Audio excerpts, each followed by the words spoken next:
My first job of the morning was to sum up some outcomes from the GPLP summit that occurred yesterday. And my apologies, unfortunately I wasn't able to make it, but I do have some sense of what occurred yesterday thanks to my colleagues and a few other people. And I think it's fair to say that perhaps Ronnie in the opening presentation this morning did a fair job of summing up one particular poignant part of yesterday's proceedings, and that was a keynote presentation on the outlook for the global economy. I was told it was incredibly pessimistic. I'm not sure one could have got more pessimistic than cancer and heart attacks and we're all dead in the long term. But nonetheless, there was a silver lining, if you like, that was mentioned in that presentation yesterday.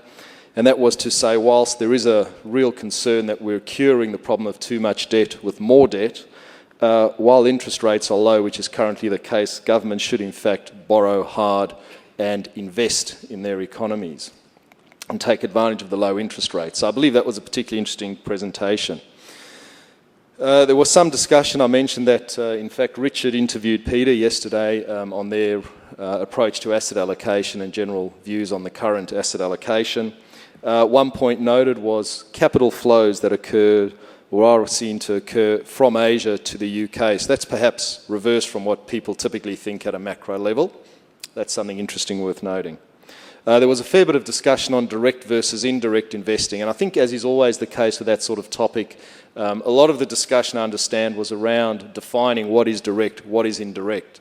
Certainly from my background, having been an institutional investor for 12 years, there's no doubt that even internally within these organisations, these things take on different meanings. So there is some clarity that's required when you have these conversations about direct versus indirect investing. A really important discussion, and one which I think, I would imagine, comes up in forums like this all the time, but is extremely relevant to all the organisations in the group, is the relationship between the LPs and the GPs. We all know there's fee pressure that's being applied to GPs and to managers. We know that there's more flexibility being sought in terms and perhaps greater opportunities to change managers, to liquidate portfolios, etc. Where is the balance of power? That's the discussion, that's the factor that keeps moving through time and that really creates the need for these conversations. And there was a sense that it is time to really rethink and perhaps reshape mandates. Really ask the question, what are investors looking for, and how does the industry tailor the services that it provides and the mandates that it offers to these investors? I think that perhaps there might be some other key points that came out yesterday, and to the extent that's the case, the panellists will certainly weave those into their conversations and discussions this morning. So let's move on to the meat of the panel. It is an interesting, a relatively general topic, and I hope that it allows us to go in a lot of different directions. But the topic is reviewing global real estate investment mandates and capital deployment. The format we'd like to use today is to take 4 or 5 topics that are of particular interest and relevance to the subject and have the panellists have a bit of a debate and a discussion on each of those. Hopefully you'll find that there are different views that prevail on the panel, and that in fact there are challenges that occur amongst the panellists as to views and thoughts. That does create the most stimulating debate at the end of the day. And certainly we're hoping and allowing for some participation from the audience, so please, if you have questions, write them down, keep a note of them. We'll be sure to allow a fair bit of time for conversation and participation, which we hope to get. I'm going to head back here and we'll get the conversation going.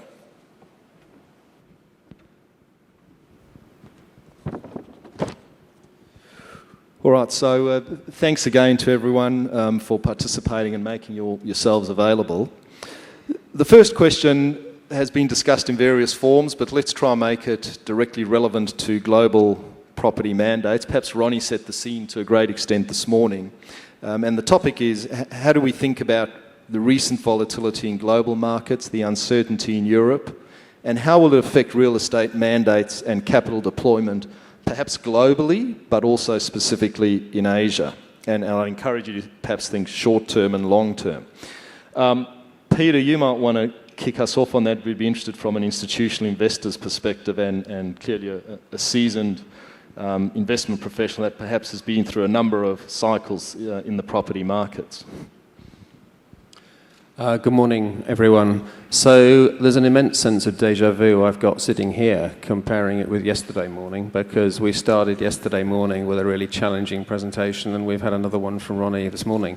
And I'm just wondering what the role of the panel here is to try and pick it up. When you've had a heart attack or you've got cancer, that's a tough ask. Yesterday morning, the thesis was that the world is going to end and that you simply can't treat a debt problem with a load more debt. And we've got about 5 years left. And then it was, well, help me out, guys, there was some reference to it'll take 9 centuries before it'll then recover. Look, to answer the question, what is happening around the world in developed Western Anglo-Saxon style economies has to have an impact on what is happening in Asia, right? Everything is very joined up, it is very linked up. But I think reasonably one can expect Asia to weather this a little better than many of the, certainly the core European markets today. If we go back to fundamentals and our economic textbooks, there is good reason to believe that there's still some growth in Asia, as we've got global GDP perhaps falling down to the 2.5%. There is a reasonable expectation of more than that in Asia. And so it is reasonable to expect rational investors to seek the higher returns that should come from Asia. The key point will be, what price are you prepared to pay for that? One of the things that would worry us as a developed Western investor looking at Asia, there is a history and a precedent for quite extreme volatility in pricing, whether that's in equity markets or indeed in real estate markets. And so that is quite a significant challenge for me to sit here and say, what is the appropriate risk premium that I should seek from investing in Asian property? But the straightforward answer is, I think that what's happening in Europe does have an effect. I think that effect will be noticeable for in the short term, but Asia has a lot of considerable strengths, and in the long term should probably those developed markets of the US and Europe in particular. Thanks. And Grant, you perhaps may have some views on that. I see you nodding your head, and it'll be interesting. I think as part of that, as you sort of talk through your response, I'd be interested, do you and Christian may have a view on this, feel pressure to invest money notwithstanding any concerns you may have? So how do you balance that out in how you attack the markets? Yeah, I think the trade-off from what Gary was saying is that, while it's getting tougher to raise capital, and for sure I think that's an affliction which every manager has. I think the good news is that the deal environment, the acquisition environment, has become way more obvious for groups like ourselves than perhaps it was even 2 and 3 years ago. I think what's interesting on the point that Gary raised regarding volatility is that if you actually look back to 1996, the last year before the Asian currency crisis, there was remarkable volatility. If you look at any index, we typically use the EPRA and NAREIT index, and there are moves there of between plus and minus 40%. And the message from that is that real estate in Asia as a long-term business, as a buy and hold business, actually doesn't give you terrific returns if you're opportunistic capital. It gives you maybe a 1 to 2% annual CAGR in terms of capital value plus your current income. But it hasn't been a spectacular asset class on a long-term hold period. By contrast, if you bought after the dips, you bought after 97 into, say, Japanese and Korean NPLs, or you bought after SARS into hospitality, or you bought after 2008 into investment-grade CMBS, which was trading at 20 cents on the dollar, you could make 2.5 to 3 times your money, right, within a 2 to 3 year window. So it's incredibly important in this market to understand that there is opportunity, but that you've got to be incredibly disciplined on the exit. If you hold in the long run, you will probably fall prey again to what Gary described correctly as extreme volatility. But if you can enter at the current moment and exit in a disciplined fashion, there are, we believe, extremely interesting opportunities on the horizon today. Thanks, Grant. Chris, any perspectives from you on that? And Grant raised an interesting point. I think, perhaps as an organisation, part of your mission, and similar with Blackstone, is to be opportunistic and perhaps have a different perspective on what risk is versus perhaps a Hermes or a Wellcome that has a longer term perspective and perhaps within a portfolio forms a position where opportunistic plays a relevance. So, yeah, Chris, your views as well would be good. Thanks. And just as background, I think you made it clear, but Blackstone is an opportunity fund manager, so I guess my comments are colored by that perspective versus core or other fund mandates. I guess going back to the question, the original question, which was, will the European situation have an effect on capital deployment in Asia and what are the implications? Certainly it will. I think it goes without saying we're all connected to a degree. And in the short run, I think our view would be that probably capital being deployed and mandated to various fund managers will probably decline in the short run as people are nervous or otherwise unwilling to commit capital to risk strategies. But longer term, for the reasons that Peter and Grant have highlighted, it really makes a lot of sense to have an allocation to Asia given the growth prospects in the region. And just in general, the under-allocation that a lot of investors have globally. You mentioned, is there a pressure or otherwise a sensitivity from opportunistic managers to invest capital in this market or in a time under some sort of time frame?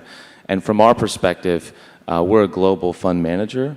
We operate global opportunity funds, and so we're really seeking the best risk-adjusted return, opportunistic return, in various markets around the world, and Asia fits a part into that strategy. So we have, in a sense, a luxury to be patient. Let me ask, there's some points that have been raised here that I think we can link back to something Ronnie said earlier. He made it clear in the previous presentation that he was absolutely focused on China and certainly saw Asia, but particularly China, as the place to be, if you like, going forward. Does that strike you, and Ben, I'd be interested in your view, and Richard, does that strike you as a, forgive me for wording it this way, but being quite blunt, that's a fairly Asian view, if you like, from where I sit, being part of a US company, having European clients, and certainly in Australia. There doesn't seem to be that real focus on the genuine investment opportunity in Asia. There seems to be fear of other factors, the unknown, land ownership, sovereign risk, and various other things that suggest that non-Asian investors still continue to push forward on thinking of Europe and US as the core of their investment portfolios, if you like, within real estate. So I'd be interested, is there sort of a, from within Asia and then a non-Asian view of Asia that seem to be quite different?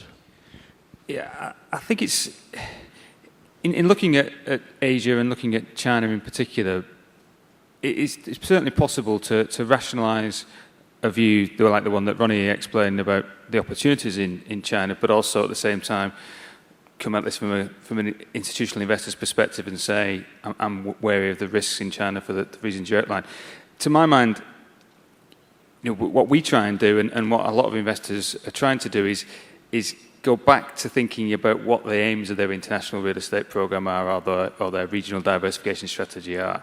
And I think maybe this, as we go through this next iteration of international or globalization of the real estate investment market, I think investors are going back to thinking, okay, what am I trying to achieve? And there's a lot of evidence that suggests that investors talk about diversification when they go outside their home boundaries, but the reality they behave in a very risk-seeking, return-seeking way. And that maybe has been questioned by many people. People in this room won't need reminding of the US investors who maybe have been quite risk-averse at home, came to Asia and invested in opportunity funds, which in some cases worked out and didn't in others. So when one thinks about, from our point of view, as a UK pension scheme looking to diversify, we try and be pretty disciplined about our investment universe. And so notwithstanding the risks that we see around the world, we would look at, say, core Europe as having some defensive characteristics which are reasonably attractive, notwithstanding the clear problems in the European economies. And at the same time, look to Asia to give some diversification, but are quite wary of some of the issues in China because of the execution risks, really, not to challenge the economic fundamentals, because of the execution risks. So it's always about, in real estate, economic fundamentals, demand side, supply side, and execution. And those execution issues are always challenging, and arguably they're more challenging when it comes to a new market. So, you know, for us, it's defining the universe, thinking what you want to achieve, and that helps you decide on which markets are attractive. And that's the important overlay before you think about where you're going to be, as well as the opportunities. So it's perfectly possible to be like Ronnie and rationalise a very clear development perspective in retail in China and do very, very well out of it. But at the same time, it's possible for anyone in this room to look at exactly the same circumstances, agree with it all, and say, thanks, but no thanks. And that's the challenge that we always face.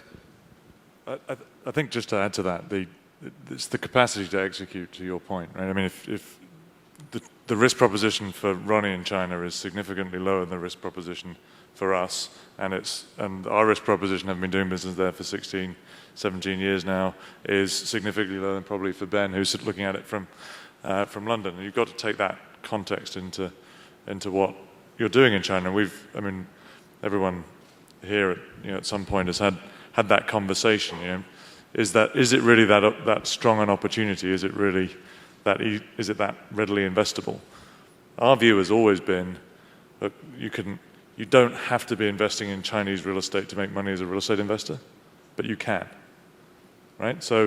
But it comes with a level of risk that many people are just frankly not comfortable with. But I'd like to add just one answer to your original question, Gary. I think from our perspective anyway, the single greatest impact of what's going on in the global markets today on capital allocations and global mandates to our asset class is there really is no incentive or no drive for speedy decision making. Right? So if you can push something off, and I know that Grant's had this, and I know that we have it every day, if you can delay something by a quarter, push it into next year, start to blame a new budget cycle, we'll be right second quarter, or well, can we come back after the summer? Right? So the current environment is not conducive to making swift and decisive moves into any kind of markets, and particularly illiquid risk assets in this part of the world. So let's perhaps take that and take it a step further to what does that mean for global real estate mandates, if you like, and broadly how are institutional investors thinking. That what you're saying, Richard, is I'd imagine a manifestation to an extent of uncertainty. Very often you'd correlate defensive, the word defensive, again, Ronnie used that earlier on, but if you're positioning a portfolio defensively or non-aggressively, that sort of aligns with core real assets traditionally. And if you're looking for a bit more aggression, a bit more risk and return seeking, then you'd go for something that's more opportunistic. I'd be interested to get the views from both sides, and perhaps, Peter, we come back to you and start with you again. From an institutional investor's perspective, are you really thinking, you know what, in all this trouble, there is opportunity, let's find the right agents and parties to capture that opportunity? So there's a sort of almost a dual approach here that says very specialised opportunistic seeking, but dominated by a defensive core position within your portfolio. Or how is that split, if you like, or that balance between opportunistic and core, or a lot more less aggressive investment working out for you, perhaps over 3 to 5 years, pick a time frame? Okay, we could spend a lot of time talking about this, and that's not what you would probably really want me to do, but fundamentally Wellcome Trust is looking for real long-run growing cash flows over time, real, that is, in excess of inflation.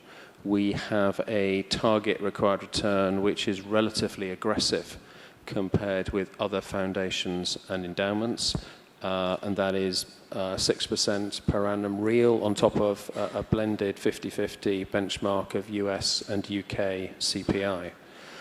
What that means is that we can't sit back and make passive or make investments into passive opportunities. So we can't buy indices and meet that return target. So we have to get up and do something.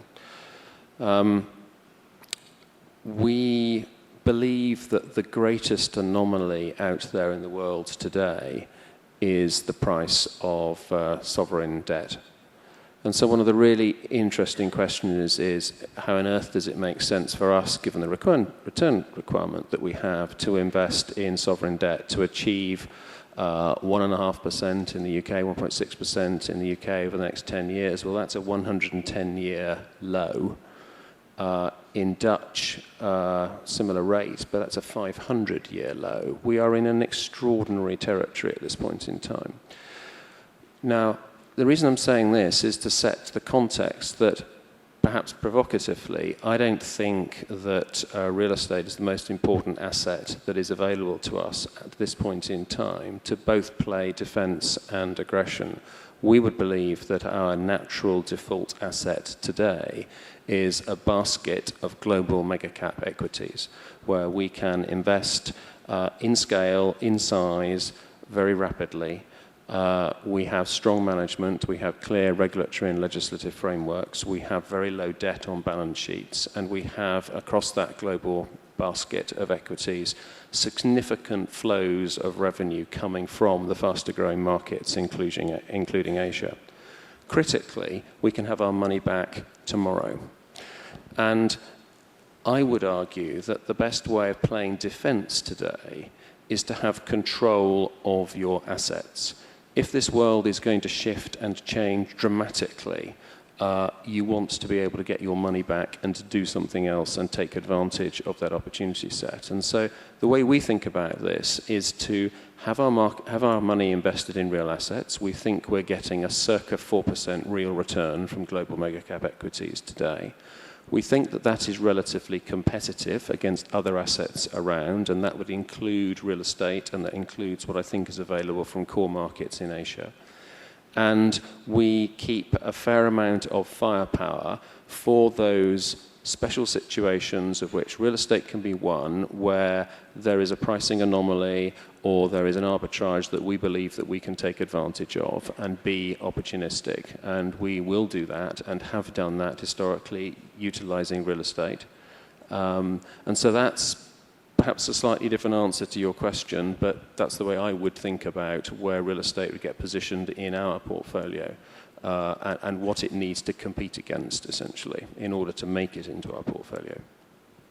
Thanks, Peter. But Ben, I'd be interested in your perspectives of that, and then I'll want to come back to our other three panellists who might give more of a sort of manager, if you like, perspective on the matter. So, what I would agree with Peter, that you have to be thinking of the downside and defensive in this environment. So we're a pension scheme, institutional perspective, the same as the money that Peter's managing, but a different set of aims given the pensioners we have to pay and the liabilities we've got on the long term. But the way we look at that, and this is from a real estate perspective, the way we look at this world where you have to be aware of the downsides that you undoubtedly got in many of your investments at the moment is to think of those defensive characteristics of real estate, look at current income, look at how that income is priced, and look at how sustainable that income is. And also increasingly what we're trying to do as well is to look at debt investments as a way of protecting downside too. So we've traditionally been an equity investor, but increasingly looking to debt as a way of investing which protects the downside. And in an environment where rents in some places are maybe not sustainable in the long term, and that's what I'd certainly argue about some of the core investing that's been done in the last few years globally. Is that income illusory and sustainable in the long term? Given the challenges to growth that you find around the world, in your portfolio construction, does debt play a role for investors going forward? And we'd argue it does. We're predominantly always going to be an equity investor, but real estate debt will play a part in what we're trying to do. And that's within, though, a total return target of what we think is sustainable for real estate in the long term, which is that kind of 7 to 8% total return aim. So it's a different sort of aim to the guys on the panel here who are looking at more opportunistic debt strategies. It's more core and more defensive. But it's a way of protecting your downside and a way of addressing what is clearly a very challenging set of circumstances. Because notwithstanding the growth you find in Asia, every conversation I've had in connection with Singapore and Hong Kong real estate in the last few days has been about, there were some challenges on the way. Office rents are falling in Singapore, for example, and those sort of issues. So you've got to be aware of, despite growth outlooks, that income is under pressure in lots of parts of the world. Thanks, Ben. And Richard, Grant, Chris, not to put you guys into one box, but you have a slightly different perspective because perhaps you're given mandates that you have to fill, and I'd be interested, are you sensing from your investors any particular pressures on, move quickly, we think there's great opportunity here, or, go as slow as you can, please, because I know investors can apply those sort of pressures quite subtly. So are you sensing any of that? And I guess within your own internal views... There's nothing subtle about it. The pressure is applied. Fair enough. Well and truly. Look, I think that the biggest difference we're seeing in demand for Asian exposure, and we only do real estate, so we're not talking to our clients about investing in other asset classes. But the biggest shift that we've seen probably in the last 2.5 years is towards a willingness to accept core type returns. I don't know whether they're core or core plus because there's some leverage involved, but lower returns and a desire to get Asian exposure, but not exclusively through opportunistic strategies. And that, if you went back 5 years ago, you couldn't have that conversation. It didn't occur. And our research and strategy group does this quarterly, but they've just sort of reforecast the next 5 years for core returns globally, and Asia, no surprise, shows up very well. Right? It's our highest performing region. So if we had that mythical global portfolio that nobody owns, we'd be moving to overweight Asia. We'd be underweighting Europe, which we think will do half as well as Asia on an unleveraged core return basis over the next 5 years, and probably staying about market weight for North America. So that dynamic and that conversation was not happening, really, probably even as recently as 3 years ago, frankly, during the financial crisis. And as people have come back and they're looking to de-risk, they're looking to build greater exposure towards this part of the world. They're not in a hurry, as I mentioned earlier, but that acceptance of a lower return is there, definitely. Great. Yeah, I think we're in a slightly different position to Richard in the sense that we've got a diversified platform, including capital markets and PE. And one of the outcomes of that has been that, similar to what Peter was describing, we've had a real eye on liquidity. We've had a real eye actually on real estate credit as our principal product for Asia at the moment. And perhaps I can just go into that for 30 seconds just to explain what I mean. If you look sort of pre-07 at a typical asset or real estate operating company, almost always it was probably, a 30 to 40% common equity, and then let's say 60 to 70% of some combination of senior debt and potentially mezz, although there wasn't much mezz in the market 3 or 4 years ago. It was mainly senior secured. Where we are now is that good companies are being forced, even if they can get leverage, to de-lever from, say, 70% loan to value to 50. And there's no equity in the system to plug that gap. And so we can price mezzanine, convertible debt, preferred equity with warrants, etc., at 12 to 15% unlevered yields, and with some equity upside. And we're asset protected because we're between the 50th and the 70th percentile in terms of the loss structure. So we love that product. We have acceleration clauses which enable us that if we're writing, for example, a 3-year piece of paper, we can accelerate if the deal goes south on us. And that's a tremendous deal. And it's actually, I think, a good example of how, in the current market, while it is extremely difficult to attract interest into the real estate sector because of its illiquidity, if you can develop a mousetrap which gives you liquidity, good downside protection, and high unlevered yields, that product is very competitive with other products which asset managers are looking at across the range of investment classes. Thanks, Greg. Chris? just picking up on where the guys left off. If we're working in an environment where investors are generally risk averse and are defensive in their approach to deploying capital, which I think all of us agree that's the case, as it relates to core versus opportunistic, which I guess is somewhat what we're discussing here. On the core side, which we don't manage core funds, but I guess our perspective would be core will probably continue to do fairly well, not because it represents tremendous value on a historical basis, but because investors' perception is that it's less risky. And I'm not sure that there are catalysts out there, at least our perspective, there aren't a lot of catalysts out there to change that perception in the short run. So I think that there'll be continued capital deployed towards core assets around the world, and there are a number of large institutional investors who continue to want more core as a defensive investment. In our opportunistic business, and this goes to what I guess Grant is describing to a degree in the debt business, on the equity side, we view ourselves, although we're in the opportunistic space, as being fairly defensive in our approach. And the way we try to mitigate that is by paying the lowest price. Ultimately, price is going to govern the returns that you generate. And if you're buying debt at an implied mid-teens return, that's a pretty good historical price. I give an example. We recently were active in Australia. We purchased a large portfolio of loans from a bank. First mortgages secured by a number of different properties, very diversified pool of assets, which traded at a very significant discount to its face value. Now, if you, strictly speaking, say, is that a core or opportunistic deal, is that risky? Well, it's risky in the sense that it's a complicated situation, and there are a lot of different assets that you need to manage, but it's also, from our perspective, a very attractive and defensive and interesting risk-adjusted return because we're buying at what we think are very low historical prices. So that's how I think we would rationalize that in our approach, which is, of course, a very opportunistic way of looking at it, but it's how we approach the market today. Thanks, Chris.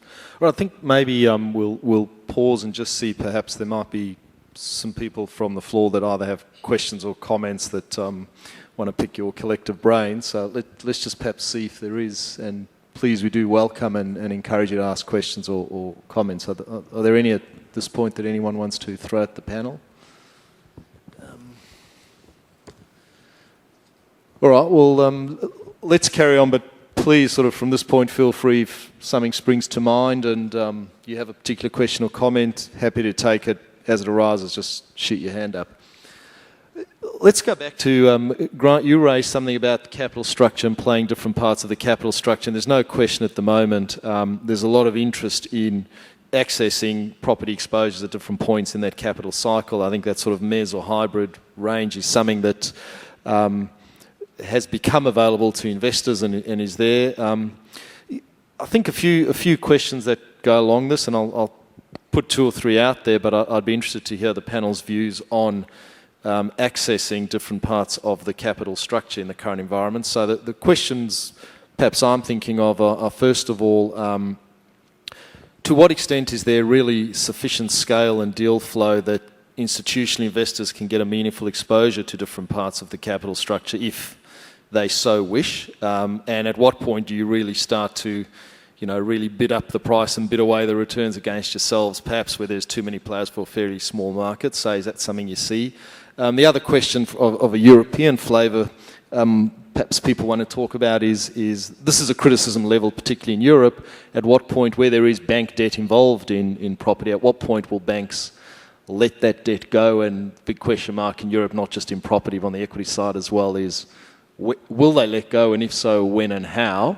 Perhaps it's a broader question as well for other parts of the region, but those are two areas I'd be interested to hear about. Grant, you look like you're eager to respond, so why don't we start with you? Yeah, I'll kick it off, but I'll probably defer the European question to Ben and Peter. But on the first question of how do you access it, I'd say that Asia is a tale of two cities. You can buy senior secured comfortably I think, as a fiduciary in markets which have an accepted rule of law and specifically foreclosure procedures.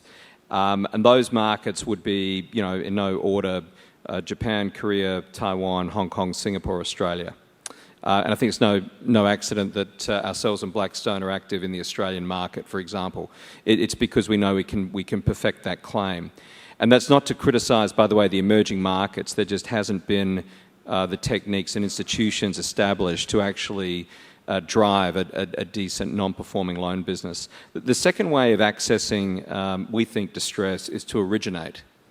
And this is sort of more along the lines of the MES or preferred equity or convert model. And that you can do anywhere.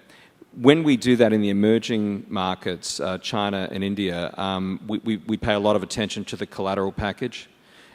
We seek, if possible, offshore collateral for our onshore deleveraging plays.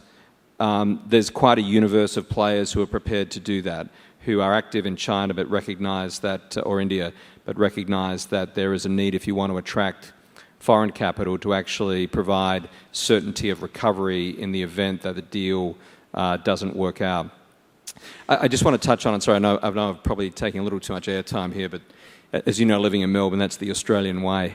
On the issue of ensuring that you don't, I think your words, Gary, were bid up the price. It's really important not to see non-performing loans as a, quote, business. They're really a confederation of deals, a series of deals. If you see it as a business, you will always have the adverse outcome of actually seeking that one marginal deal, that incremental deal, which is really there because you've got a platform in place. And whenever you hear people talking about NPL platforms, if you're an investor, be very afraid. Actually, what it's about is pricing each deal on its appropriate metrics and not seeking to actually, I think, price based on an existing platform. The relevance of that is that typically the best deals that are done in terms of pricing are the first, second, or third deals in a market. And that to me is really why the next 12 months are so interesting, is that a lot of people are going to be, I think, extremely nervous about investing at the moment. But for those in the next 12 months who are prepared to, the pricing will, if history is any guide, will be, probably 15 to 20% where they'll be from 2 to 3 years from now. So you mustn't build a platform, and you must not actually lose pricing discipline as the market attracts more and more players. Peter. So in a scenario where we've got German yields at 250-year lows, if you ignore the hyperinflation period of the early 20s, you've got Dutch yields at 500-year lows, you've got UK yields at 110-year lows. What does it mean to say, if history is any guide? And I think that's one of the really fundamental questions which is out there. And Chris, you came up with so there's an interesting point of I'm hearing a lot said that, look, this is a great deal because it's only X% of the replacement value or X% of the peak value back in June 2007. Well, you know what? So what? I'm not at all sure that matters anymore, and I'm not sure it's right to be thinking in those terms. So that's what I grew up thinking, and I grew up believing that it was a great entry point. But if this world is in the place that Richard Duncan was telling us yesterday morning, that Ronnie is telling us this morning, you know what? We're not mean reverting in a long time yet, and we may need to rethink about how we approach what is a good opportunity and what isn't a good opportunity. Yeah, I don't disagree at all from a systemic standpoint. And actually, I've been calling, if you will, the long part of the bond curve for a long time, and I've been wrong. So personally, I think we've both probably learned over the years. It's a great question. I think it actually beckons the issue of event risk, quite frankly, because if you take what you've said to one sort of layer of additional complexity, the reason for that is because we have governments injecting tremendous stimulus into the system, which we've not seen before. As a deal manager, one needs to be aware of that event risk, and I think that's an excellent point. One of the good things in Asia is that we don't have the same event risk that we have in Europe. Why? Economy is fundamentally healthier, but more importantly, in 2009, the Asian banks actually used that window of stimulus to recapitalize. So if you look at Asian capital adequacy now, you're looking at a blended 14% across the region. So yeah, we've got to be very careful of once in 500-year scenarios, but fundamentally I think we're confronted with, which is fortuitous for managers here, I think a fundamentally healthier environment. And your point earlier, Gary, about accessing and the risk of bidding up, I think that to a certain extent is behind us. I mean, if you were looking at the markets in 2009, 2010, it was an awful lot of people trying to get money. We were being sold, so we didn't have much chance to invest at all. So we were watching that. But if now, I think, and Grant mentioned this earlier, not just in the debt space, but also equity, direct deals, joint ventures with developers and operators across the region, access to deal flow is a great deal easier today than it was at pricing, which makes a lot more sense than it did a couple of years ago. And that, I think, is, if you combine that with what I said earlier about there being a greater discussion and appetite for lower risk investing and therefore an acceptance of investing in these markets at lower returns, then I think you're going to have then people becoming better informed about there being better measurement, there being better standards assessed, and then the market will become more investable because people will understand it and it'll be something that can be measured. I mean, the old cliche, if you can't measure it, don't invest in it. For a long time, people have been ignoring that and just popping the money in. That is changing, and we're seeing much better quality of deal flow right across the region, whether it's mature Asian markets or emerging markets. So if I were to I've got an eye on the clock and we're sort of drawing towards the closing part, I guess. We've got a few more minutes. Let me try and get a number out of each of you, and it's probably mainly yourself, Peter, and Ben, but I'd be very interested from the other perspective. So, Ben, in a global property mandate, Asia and China in particular, where are you today and where do you see that going? Where are we in terms of China, you mean? Is that the question? Sorry, in terms of it within the context of your property portfolio, exposure allocation to Asia and China in particular, I think, Greater China. We're putting around 30 to 35% of our global capital, of our international capital, so that's the allocation I'm running outside the UK, into Asia Pacific. At the moment, the big debate and the question is that point about how much of our capital should be deployed into China, given our return perspective and our risk budget. And at the moment, the China question is one we've decided that we're going to pause and wait, because given our aims and given what we're trying to achieve internationally, we think there's better value given the way we've defined the world. And I guess I'm not trying to avoid the question, but I think this is a kind of a misperception here that people look at a pension fund like us and say they're a core investor. That's not the case. It's a case of we're a value investor who has a defined universe of aims. So within our aims, where do we find value?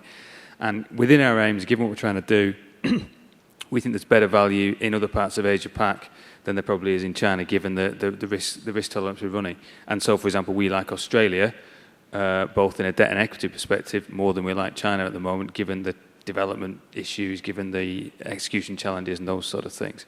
So we're fairly cautious, but clearly in the long term it's going to be a significant part of any institutional investor's perspective over the very long term. But it's not going anywhere, I can give you, these numbers are all on the website, so nothing hugely controversial. But I mean, our CBRE Global Investors business is, round numbers, $100 billion under management globally, of which 5%, a little bit less than 5%, is invested in equity real estate in Asia Pacific today. So our client base, which is not atypical, I would suggest probably to the others on the panel, is significantly underallocated to the Asia Pacific markets. I mean, our research would suggest about 25, 27% of the investable universe today is in the region, and that's going to grow to be greater than 35% over the next 10 years. So if people are going to start moving towards a market exposure, which I don't think that anybody necessarily needs to be, but if that's a trend, there's going to be significant flows globally to the region. And, to the extent that that puts pressure on me to build our business here, then that's either a good thing or a bad thing. I don't know. Firstly, we don't allocate top down, and we're I would say quite agnostic on geography, but consistent with I think my earlier comments. I mean, we're obviously seeing Asia as a growing area for equity deployment in the next couple of years, particularly in the credit space. For us, we like Grant, we don't allocate top down, but if you were to look at percentages over the last few years, it's tended to be about 10 to 15% of our capital deployed globally has been in Asia, but it's more opportunity-led than specifically an allocation methodology. And there's no reason for us to believe that trend wouldn't continue over the next few years. So we have 15 to 20% of our total assets invested in Asia and faster-growing markets. In reality, the proportion of that which is invested in real estate in Asia is tiny. I think it is entirely reasonable to believe that we will shift some more of our assets currently invested in Europe and in America.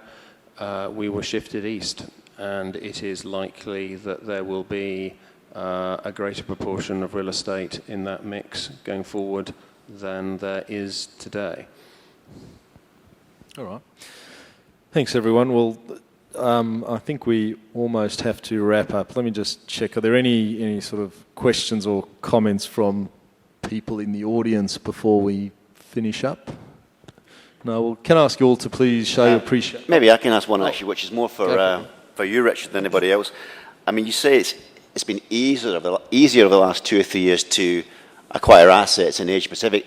Have you found with the increase in terms of the local sovereign funds, the Chinese pension funds, owner-occupiers, etc., the local players who arguably could be more aggressive in pricing, that it's made it more difficult for you to actually acquire assets, or is it business as usual? There's just so much stock out there.